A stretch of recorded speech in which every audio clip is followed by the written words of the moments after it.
အားလုံးပဲမင်္ဂလာပါရှင်ဒီနေ့ပြောပြပေးမယ့်ပုံပြင်လေးရဲ့ခေါင်းစဉ်ကတော့အဖိုးအိုနဲ့ရွှေငါဆိုတဲ့ပုံပြင်လေးပဲဖြစ်ပါတယ်နားဆင်ပေးကြပါအောင်နော်ဟိုးရှိရှိတုန်းကသမုဒ္ဒရာကြီးရဲ့ကမ်းခြေနားမှာရှိတဲ့တဲအိုလေးတစ်လုံးထဲမှာတနာစရာကောင်းတဲ့အဖိုးအိုနဲ့အဖွားအိုလင်မယားနှစ်ယောက်နေထိုင်ကြပါတယ်သူတို့ဟာအလုံးမဲဆင်းရဲကြပြီးအဖိုးအိုကနေ့တိုင်းပိုက်ကုံလေးယူကပင်လယ်ထဲမှာငါးဖမ်းပြီးအသက်မွေးရပါတယ်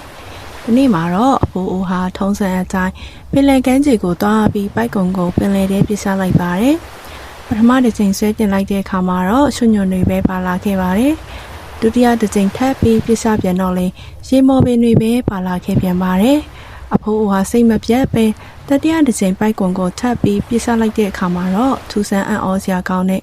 ရွှေရောင်တရက်လက်နဲ့ငါးလေးတစ်ကောင်ပါလာပါတော့တယ်။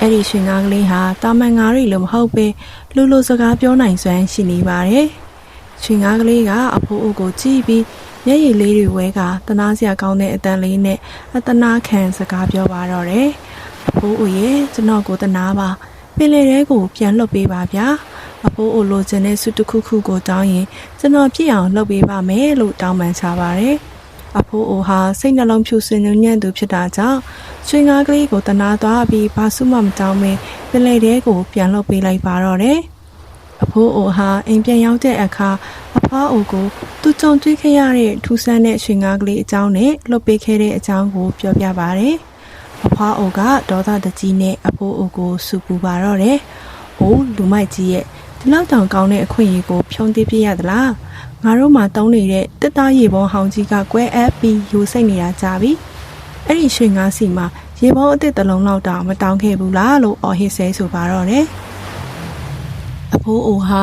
အဖွားအိုရဲ့တွန်းအားပေးမှုကြောင့်စိတ်မကောင်းစွာနဲ့ပဲပင်လယ်ကမ်းခြေကိုပြန်သွားခဲ့ရပါတယ်။ပင်လယ်ပြင်ကတော့လေအေးလေးတွေတိုက်ခတ်လို့ညင်သာစွာလှိုင်းထနေပါတယ်။အဖိုးအိုကပင်လယ်နားကိုဆင်းကပ်ပြီးရွှေငါးကလေးကိုလှမ်းခေါ်လိုက်ပါတယ်။ရွှေငါးကလေးကဆက်ရှင်မဲရေပေါ်ကိုပိုလာပြီး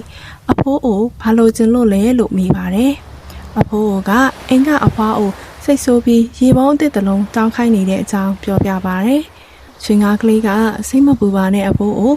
အိမ်ကိုပြန်သွားပါအဖိုးတို့အိမ်မှာရေပုံးအစ်စ်တစ်လုံးရှောင်းနေပါလိမ့်မယ်လို့ပြောပြီးရေထဲငုံရှိုးသွားပါတော့တယ်။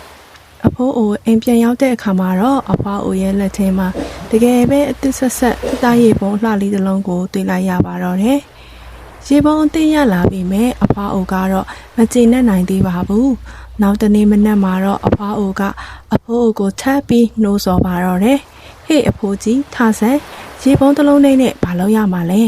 ငါတို့နေတဲ့တဲအိုကြီးကလည်းအိုမင်းဆွေးမြင့်နေပြီမိုးရွာရင်မိုးယိုလေတိုက်ရင်လေတိုးနဲ့သွားအဲ့ဒီရွှေငါးစီကိုသွားပြီးငါတို့အတွက်တစ်သားအိမ်အလှလေးတစ်လုံးတောင်းခဲ့စမ်းလို့အမိန့်ပေးပါတယ်အဖိုးအိုဟာစိတ်မသက်သာပေမဲ့အဖွားအိုရဲ့စကားကိုမလွန်ဆန်ရဲတာကြောင့်ပင်လယ်ကမ်းခြေကိုတစ်ခေါက်ပြန်သွားရပြန်ပါတယ်ဒီတစ်ခါမှာတော့ပင်လယ်ပြင်ဟာအရင်လိုမသားရတော့ပဲလှိုင်းလုံးကြီးတွေကတော်ဝုန်းဝုန်းနဲ့မြည်ဟီးနေပါတယ်အဖိုးအိုကရွှေငါးကလေးကိုလှမ်းခေါ်လိုက်တဲ့အခါရွှေငါးကလေးပေါ်လာပါတယ်အဖိုးအိုကအဖွားအိုတဲအိုနေရာမှာတစ်သားအိမ်တစ်တလုံးလိုချင်နေတဲ့အကြောင်းပြောပြပါတယ်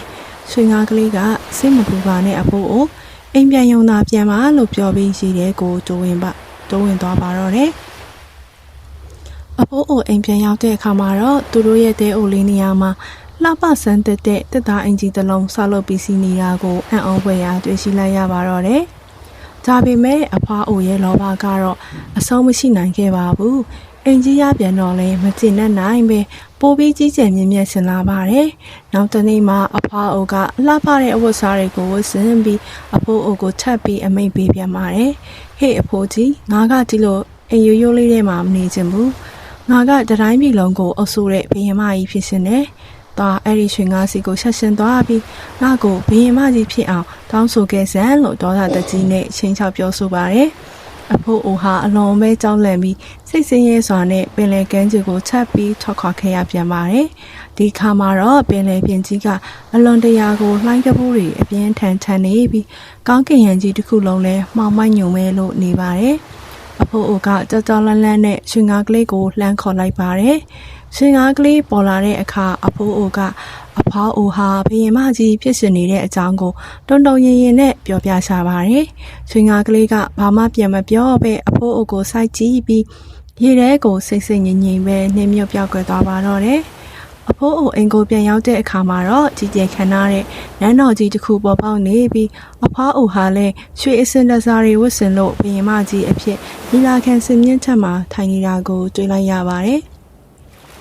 ဒါပေမဲ့အဖွားအိုရဲ့လောဘမီဟာဘုရင်မကြီးဖြစ်ုံနဲ့မငြိမ်းနိုင်ခဲ့ပါဘူး။သူမဟာပင်လယ်နဲ့ဖျားမတပါးလို့အစိုးရကျလာပြီးရွှေငါးကလေးကိုသူ့ရဲ့ကြုံခံဖို့တော့အမိတ်ပေးခိုင်းပါတယ်။အဖိုးအိုဟာအလွန်ပဲစိတ်ပြတ်အားငယ်စွာနဲ့နောက်ဆုံးတစ်ချိန်ပင်လယ်ကမ်းခြေကိုသွားခဲ့ပါတယ်။ဒီခါမှာတော့ပင်လယ်ပြင်ဟာအရင်ကထပ်ပိုးပြီးကြောက်ကမန်းလေးလေးမုန်တိုင်းတွေထန်နေပြီးလှိုင်းလုံးကြီးတွေကကောင်းကင်ကိုချီမတက်ဖြစ်နေပါတယ်။အဖိုးအိုကရွှေငါးကလေးကိုခေါ်လိုက်တဲ့အခါမှာတော့ရွှေငါးကလေးပေါ်လာပါတယ်။အဖိုးအိုကတုံလုံးလျှောက်ရှားစွာနဲ့အဖွားအိုရဲ့အလွန်အကျွံလောဘကြီးပုံတွေကိုပြောပြပြီးခွင့်လွှတ်ဖို့တောင်းပန်ပါတယ်။ဒီခါမှာတော့ရွှေငါးကလေးဟာစကားမပြောပါဘူး။အမီးလေးကိုရမ်းပြီးပင်လယ်ပြင်ထဲကိုပြင်းထန်စွာရိုက်ချလိုက်ပါတယ်။ရုတ်တရက်အဖိုးအိုအိမ်ပြန်ရောက်လာတဲ့အခါမှာတော့ခန်းနားနေတဲ့နန်းတော်ကြီးလည်းမရှိတော့ပါဘူး။အဖွားအိုဟာလည်းအရင်ကလိုပဲဟောင်းနှွမ်းနေတဲ့တဲအိုလေးရှိမှကွဲ့အပ်နေတဲ့ရေပေါ်အဟောင်းလေးကိုကင်ပြီး